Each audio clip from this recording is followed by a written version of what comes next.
నాన్న ఈ ఎమోషన్కి క్యాలిక్యులేషన్స్ ఉండవు. ఒక ఆడపిల్లకు అంతకంటే గొప్ప ఎమోషన్ ఉండదు అనటంలో డౌట్స్ ఉండవు. ప్రపంచం మొత్తం తనకు శత్రువులుగా మారినా సరే కొండంత అంటగా నాన్న ఉన్నాడు అని ఆ పిల్లలు భావిస్తుంటారు. అయితే విధి ఆడిన వింత నాటకంలో 6 ఏళ్లుగా నాన్నకు దూరమయ్యారు ఆ కూతుర్లు. కానీ ఊహించని రీతిలో ఓ అనాథాశ్రమంలో అన్నదానం చేస్తున్న ఆ కూతుర్లకు ఆ అభాగ్యంలోనే వారి కన్నతండ్రి కనబడితే ఆ సిచ్యువేషన్ని చెప్పడానికి మాటలు, వర్ణించడానికి పదాలు సరిపోవు. ఆ సన్నివేశాన్ని బిగ్ స్క్రీన్ పై చూద్దాం.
ఆరు సంవత్సరాల క్రితం బాలయ్య అనే వ్యక్తి మతిస్థిమితం కోల్పోయి ఇంట్లో నుంచి వచ్చేశాడు.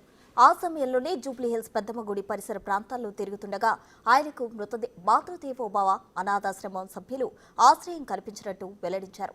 గత నెల రోజుల క్రితం బాలయ్య కూతురు దివ్య ఆ ఆశ్రమంలోనే అన్నదానం నిర్వహించడానికి వచ్చి తమ కన్నతండ్రి బాలయ్య కూడా తప్పిపోయాడని చెప్పినట్లు ఆశ్రమం నిర్వాహకులు తెలిపారు.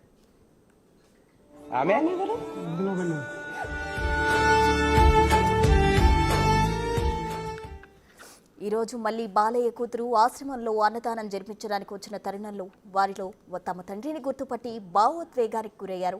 ఇంతకాలం కన్న తండ్రి ప్రేమకు దూరమైన కూతుళ్లకు తండ్రిని ఒకటి చేసినందుకు చాలా సంతోషంగా ఉందని ఆశ్రమ నిర్వాహకులు తెలిపారు.